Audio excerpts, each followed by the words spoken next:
Hi friends, இன்னைக்கு paste box வச்சு சூப்பரான கிராஃப்ட் எப்படி பண்றதுன்னு பார்க்கலாம். First time வீடியோ பார்க்கறீங்கன்னா subscribe பண்ணிக்கோங்க.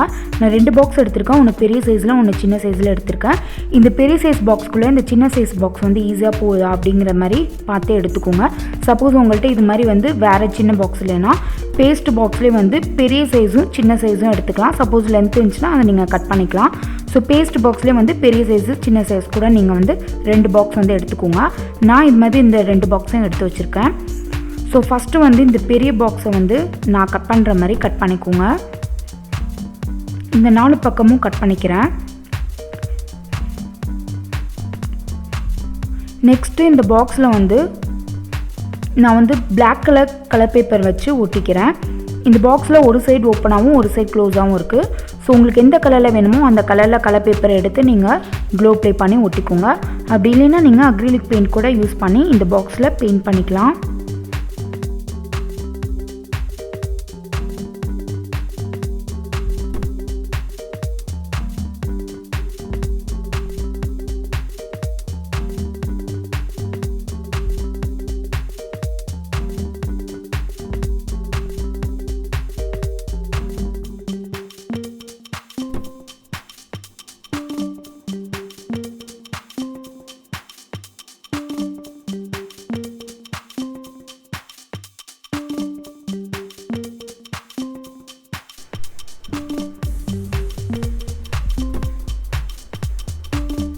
அவ்வளவுதான் இந்த பாக்ஸ்ல நான் கலர் பேப்பர் ஒட்டியாச்சு. இப்போ இந்த பாக்ஸ்ல ஒன் சைடு மட்டும் ஓபனா இருக்க மாதிரி இருக்கு, ஒன் சைடு க்ளோஸா இருக்கு. இப்போ இந்த சின்ன பாக்ஸ்ல வந்து நான் கட் பண்ற மாதிரி கட் பண்ணிக்கோங்க.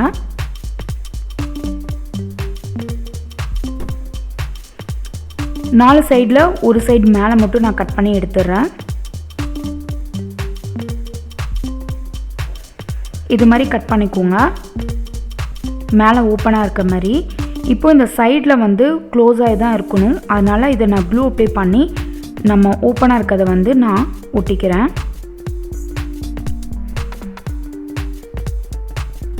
இப்போ இந்த சைடு ஓப்பனா இருக்கனால நான் க்ளூ அப்ளை பண்ணி ஒட்டிக்கிறேன்.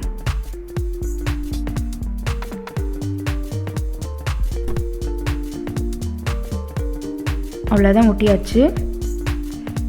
இப்போ ஒரு சைடு ஒட்டியாச்சு, இந்த சைடு ஓப்பனா இருக்கு. இப்போ ஓப்பனா இருக்க சைடுலயும் வந்து இது மாதிரி நான் மெஷர் பண்ணி பார்த்து கட் பண்ணிக்கிறேன். இது மாதிரி வச்சு பார்த்துக்கோங்க. வச்சு பார்த்துட்டு இந்த பீஸை வச்சு நான் இது மாதிரி 4-5 பீஸ் வந்து கட் பண்ணிக்கிறேன்.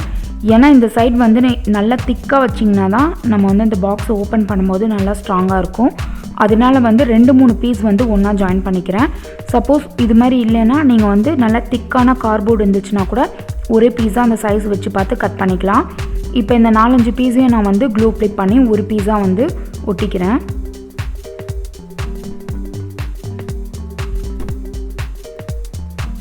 இந்த பீஸ் வந்து நல்லா திக்காக இருக்கணும், அப்படி தான் ஸ்ட்ராங்காக இருக்கும்.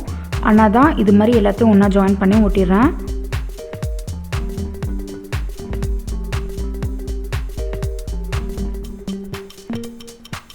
இப்போ இதை எல்லாத்தையும் ஒன்றா ஒட்டியாச்சு.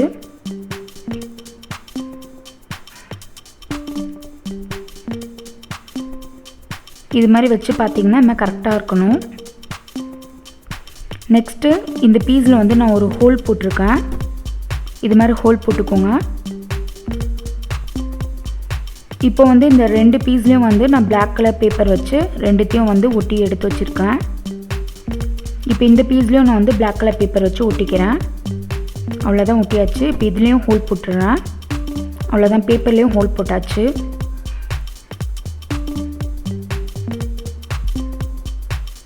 இப்போ எலாஸ்டிக் எடுத்துருக்கேன். எலாஸ்டிக் எடுத்துகிட்டு இந்த ஹோல்குள்ளே இந்த எலாஸ்டிக்கை வந்து இன்சர்ட் பண்ணிக்கோங்க. நீங்கள் இது மாதிரி லென்த் வச்சு பார்த்துக்கோங்க. அந்த பாக்ஸில் வந்து ஹாஃப் லென்த் இருந்துச்சுன்னா போதும். எக்ஸ்ட்ரா லென்த்தை வந்து நான் கட் பண்ணிடுறேன்.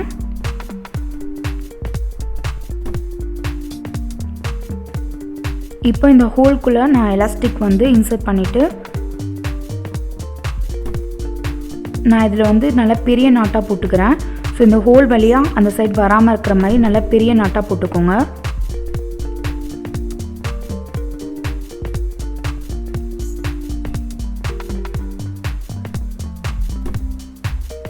இது மாதிரி இழுத்து பார்க்கும்போது அந்த எலாஸ்டிக் வந்து வெளியில் வராத மாதிரி நாட் போட்டுக்கோங்க. இப்போது இதை நான் க்ளூ அப்ளை பண்ணிவிட்டு இந்த பீஸை இந்த பாக்ஸில் வச்சு ஒட்டிக்கிறேன். இதை ஒட்டும் போது கொஞ்சம் அதிகமாக க்ளூ அப்ளை பண்ணி ஒட்டிக்கோங்க. நம்ம பாக்ஸ் ஓப்பன் பண்ணும்போது அந்த இடம் தான் வந்து நம்ம அடிக்கடி ஓப்பன் பண்ணுற மாதிரி இருக்கும். ஸோ அது கொஞ்சம் ஸ்ட்ராங்காக இருக்கணும். அதனால் எக்ஸ்ட்ரா க்ளூ அப்ளை பண்ணி வந்து நல்லா ஸ்ட்ராங்காக ஒட்டிக்கோங்க. அவ்வளோதான், ஒட்டியாச்சு. இப்போது இந்த பாக்ஸ் வந்து டெக்கரேட் பண்ணுறதுக்காக நான் கிளிட்டர் ஃபோம் ஷீட் எடுத்திருக்கேன். கிளிட்டர் ஃபோம் ஷீட்டை இது மாதிரி நான் கட் பண்ணிக்கிறேன். இப்போது இந்த பாக்ஸில் நான் க்ளூ அப்ளை பண்ணிவிட்டு இந்த கிளிட்டர் ஃபோம் ஷீட்டை வச்சு நான் டெக்கரேட் பண்ணிக்கிறேன். உங்களுக்கு எது மாதிரி டெக்கரேட் பண்ணணுமோ அது மாதிரி டிசைனில் நீங்கள் டெக்கரேட் பண்ணிக்கலாம்.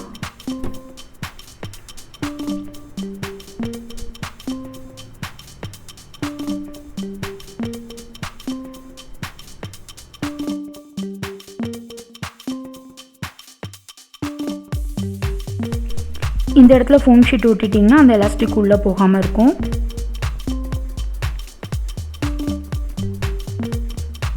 அவ்வளோதான், இந்த பாக்ஸை டெக்கரேட் பண்ணி முடிச்சாச்சு. ஸோ நம்மளுக்கு வந்து பென்சில் பாக்ஸ் வந்து ரெடி ஆகிடுச்சு. நம்ம இது மாதிரி இதை வந்து க்ளோஸ் பண்ணி வச்சுட்டு இந்த எலாஸ்டிக்கை இது மாதிரி நம்ம வந்து மாட்டி விட்டுட்டோம்னா ஸ்ட்ராங்காக இருக்கும். உள்ளே வச்சது எதுவுமே கீழே விழுகாமல் இருக்கும், நல்லா டைட்டாக இருக்கும். ஸோ உள்ளே வச்சது நல்லா சேஃபாக இருக்கும். ஸோ இதுக்குள்ளே எதை வேணால் வச்சுக்கலாம், கீழே விழுகாது. ஸோ இது வந்து நம்ம பென்சில் கேஸாகவும் யூஸ் பண்ணிக்கலாம், இல்லை வேறு எதாவது ஆர்கனைஸ் பண்ணுறது கூட இதை யூஸ் பண்ணிக்கலாம். ஸோ இது மாதிரி வச்சுட்டு நம்ம க்ளோஸ் பண்ணிவிட்டு இந்த எலாஸ்டிக் வந்து இது மாதிரி மாட்டி விட்டுருணும். நம்ம எலாஸ்டிக் போட்டிருக்கனால நல்லா டைட்டாக இருக்கனால கீழே எதுவுமே விழுகாது. சின்ன சின்ன திங்ஸ்லாம் வந்து பென் ட்ரைவ் இது மாதிரி வந்து நம்ம வச்சுட்டு எலாஸ்டிக் போட்டு வச்சோம்னா கீழே விழுகாது, சேஃபாகவும் இருக்கும். ஸோ இது ஒரு ஆர்கனைசராகவும் யூஸ் பண்ணிக்கலாம், இதை பென்சில் பவுச்சாகவும் யூஸ் பண்ணிக்கலாம், இல்லை வேறு ஏதாவது சின்ன திங்ஸ் கூட வைக்கிறதுக்கு யூஸ் பண்ணிக்கலாம். இது வந்து கீழே விழுகாமல் சேஃபாக இருக்கும். ஸோ இந்த வீடியோ பிடிச்சிருந்துச்சுன்னா சப்ஸ்கிரைப் பண்ணிக்கோங்க, பக்கத்தில் இருக்க பெல் பட்டனையும் ப்ரெஸ் பண்ணிக்கோங்க. அப்போ தான் நான் நெக்ஸ்ட்டு போடுற வீடியோ உங்களுக்கு நோட்டிஃபிகேஷனாக வரும். தேங்க்ஸ் ஃபார் வாட்சிங்.